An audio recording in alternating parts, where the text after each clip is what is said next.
নমস্কার, শুরু করছি আপনাদের সকলের প্রিয় অনুষ্ঠান সমস্যা ও সমাধান। আর এই মুহূর্তে আমাদের এই অনুষ্ঠানে আপনাদের জন্য উপস্থিত আছেন ভারতবর্ষের অন্যতম সেরা জ্যোতিষ ব্যক্তিত্ব, জ্যোতিষ অধ্যাপক জয়দেব শাস্ত্রী। তাকে অনেক অনেক স্বাগত ও প্রণাম জানাই। নমস্কার। নমস্কার। জয় শ্রী ঠাকুর রামকৃষ্ণ, জয় শ্রী ঠাকুর রামকৃষ্ণ, জয় শ্রী ঠাকুর রামকৃষ্ণ। সমস্যার সমাধান অনুষ্ঠানে আপনাদের সবাইকে স্বাগত জানাই। আজকে বেশ কিছু প্রশ্নের উত্তর আমি দেব এবং যে কোশ্চেনগুলি আপনাদেরই করা, সেটা কি বা কি কোশ্চেন সেগুলি শুনতে হলে আপনি কিন্তু এখান থেকে চোখ সরাতে পারবেন না। তাই এখনই আপনি সব কাজ বাদ দিয়ে এখানে থাকুন, দেখুন, বুঝুন। আর যদি আপনার মনে কোনো কোশ্চেন থাকে তাহলে আমাদের লিখে জানাতে ভুলবেন না। অবশ্যই সেই কোশ্চেনগুলি আমরা পরবর্তী যে অনুষ্ঠান থাকবে সেখানে আমরা বলবো, অ্যান্সার ঠিক, দেবো। একদম। দেখুন, আপনি আজকে জ্যোতিষ চর্চার সাথে আজ বহু বছর ধরে যুক্ত রয়েছেন এবং এখানে আজকে আপনার কাছে অনেক মানুষ এসেছেন। এমন অনেক মানুষকে দেখা গেছে, মানে তারা একেবারে শূন্য থেকে আপনার মানে শূন্য অবস্থায় যখন ছিল আপনার কাছে এসেছে তারা, এবং সেখান থেকে আজকে তারা কোটিপতি হয়ে গেছে, কোটি টাকার মালিক হয়েছে। আবার এমন অনেকে আছেন যারা হয়তো আসছেন বেশ কিছুদিন ধরে, তারা এসে আপনার কাছে বলছেন যে আমরা এত পরিশ্রম করছি কিন্তু তবুও কিছু করতে পারছি না, কেন? মানে এই যে বৈষম্য, কারো ক্ষেত্রে সাকসেসটা খুব তাড়াতাড়ি হচ্ছে, কারো ক্ষেত্রে একটু আস্তে আস্তে হচ্ছে, এটা কেন হয়? নিশ্চয়ই এটা খুব গুড কোশ্চেন, ভালো কোশ্চেন। এখানে আমি তোমাকে বলবো, কিছু মানুষ প্রচুর খ্যাতির শীর্ষে পৌঁছে যায়, আবার কিছু মানুষ যায় না। আমি যদি জ্যোতিষ মতে বলি, জন্মকুণ্ডলীর না নবম ও একাদশ ভাব যদি শক্তিশালী হয়, বিশেষ করে বৃহস্পতি ও সূর্য মানে রবি শুভ স্থানে থাকলে, তখন ভাগ্য নিজেই দারিদ্র ভেঙে সমৃদ্ধির দরজা খুলে দেয়। বুঝতে পারলে? তন্ত্র মতে এই মানুষদের দারিদ্র নাশিনী লক্ষ্মী কবচ আমি দিয়ে থাকি, আর টোটকা দিয়ে থাকি প্রতি বৃহস্পতিবার হলুদ চন্দন দিয়ে লক্ষ্মী নারায়ণকে অর্ঘ্য দিলে দারুণ ফল পাওয়া যায়। এবং একটা মন্ত্র আমি সবাইকে বলি, সেটা হলো ওম হ্রিং শ্রীং লক্ষ্মী বা লক্ষ্মী, আমি লক হয় ময় দীর্ঘি বলি, লক্ষ্মী নারায়ণায় নামাহ। এই মন্ত্রটা পাঠ করলে দুর্দান্ত রেজাল্ট পাওয়া যায়। আপনার জন্মকুণ্ডলীর মধ্যেই রয়েছে আপনার সাকসেসের সেই জায়গাটি, সেটাকে ধরতে হবে, বুঝতে হবে। একজন অভিজ্ঞ জ্যোতিষী পারে সেই জায়গাটা ধরতে, আর তাই আজ এত লোক আমার কাছে এসে ভিড় করে। ক্রোড়পতি বিজনেসম্যান অনেকেই হয়েছেন, কিন্তু তাদের কুণ্ডলিতে কি কি বিশেষ যোগ থাকে যার কারণে তারা এরকম এত বড় একজন বিজনেসম্যান হতে পারলেন? ইয়েস, ভালো কোশ্চেন, এটা দারুণ কোশ্চেন। ক্রোড়পতি কোটিপতি সবাই হতে চায়, কিন্তু কিছু যোগ থাকতে হবে। এদের জন্মকুণ্ডলিতে থাকে রাজ্য লাভ যোগ। রাজ্য লাভ যোগ মানে ধন যোগ ও ভাগ্য উদয় যোগ। শনি যদি দশম ও একাদশ ভাবে শুভ থাকে, সূর্য উচ্চ রাশিতে মানে মানে রবি উচ্চ রাশিতে এবং চন্দ্র স্থির রাশিতে, তবে সম্পদ স্থায়ী হয়। বাস্তুর কিছু উপাচার আমি আজকে দেব। অফিসের উত্তর পূর্ব কোণে ক্রিস্টাল গ্লভ রাখুন, না পেলে আমায় বলবেন। সংখ্যা তত্ত্বের মূল অঙ্ক 8 মানে শনি ও 1 মানে সূর্য সবচেয়ে ধনপ্রাপ্তির যোগ দেয়। বুঝতে পারলে? আমি জয়দেব শাস্ত্রী পুঙ্খানুপুঙ্খানুভাবে বলে দিই কেন, কিসের জন্য, কিভাবে। মানে জ্যোতিষটা ভালো বুঝি আর কি। আমি গর্ব করি না, আমার থেকে অনেক অভিজ্ঞ ব্যক্তিত্ব আছেন, কিন্তু আমি জয়দেব শাস্ত্রী যতটুকু বুঝি দ্য বেস্ট বুঝি।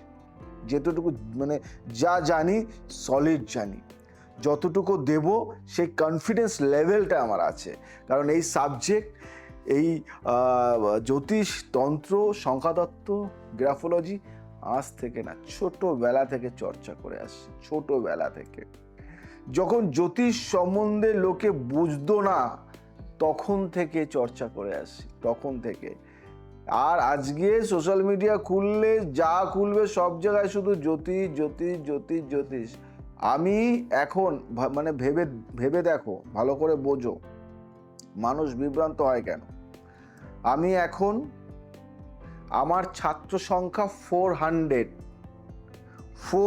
মানে 452 মানে 452 জন।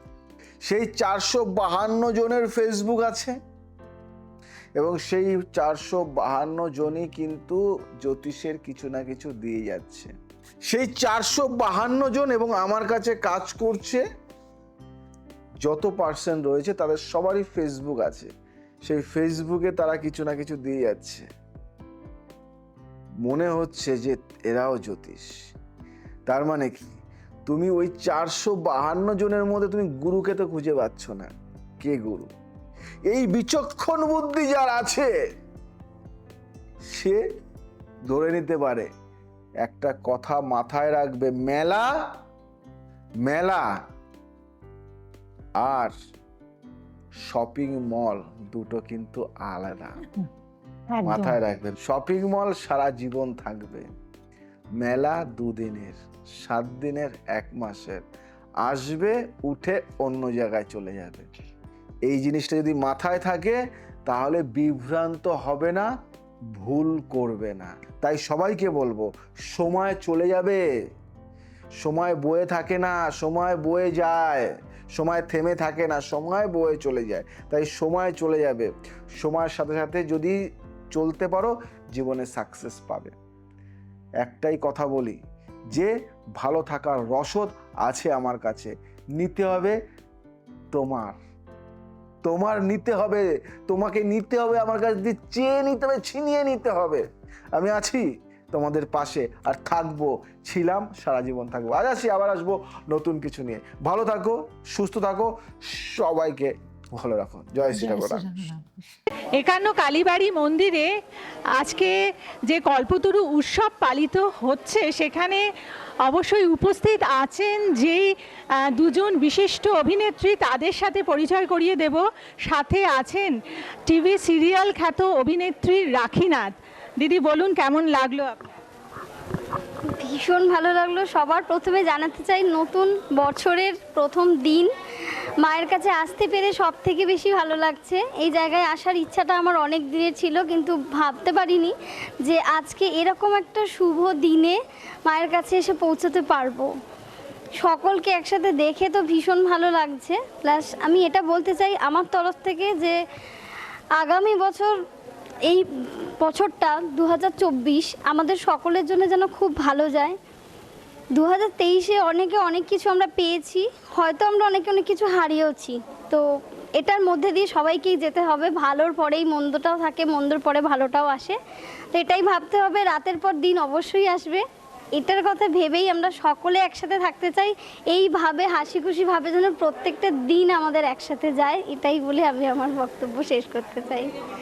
মন্দিরের বিভিন্ন দিক এবং থেকে শুরু করে মন্দিরের পুরো অ্যাম্বিয়েন্সটা, মানে পুরো পরিবেশটা আমার এতটাই ভালো লাগছে যে আমি এখানে সত্যিই আমি পুরো বাকরুদ্ধ। আমি বলে মানে ভাষায় প্রকাশ করতে পারছি না, আমি এতটাই আমার মানে ভালো লাগছে এখানে এসে। আলাদা একটা অনুভূতি যেটা কোনোভাবেই আমি শেয়ার করতে পারছি না, যে আমার ভিতরকার অনুভূতিটা আমি প্রকাশ্যে আনতে পারছি না। আমি এতটাই উৎফুল্ল বা মায়ের কাছে কামনা করি সকলের মঙ্গল হোক, সকলে যেন একসাথে এইভাবেই পাখিতে চলতে পারি।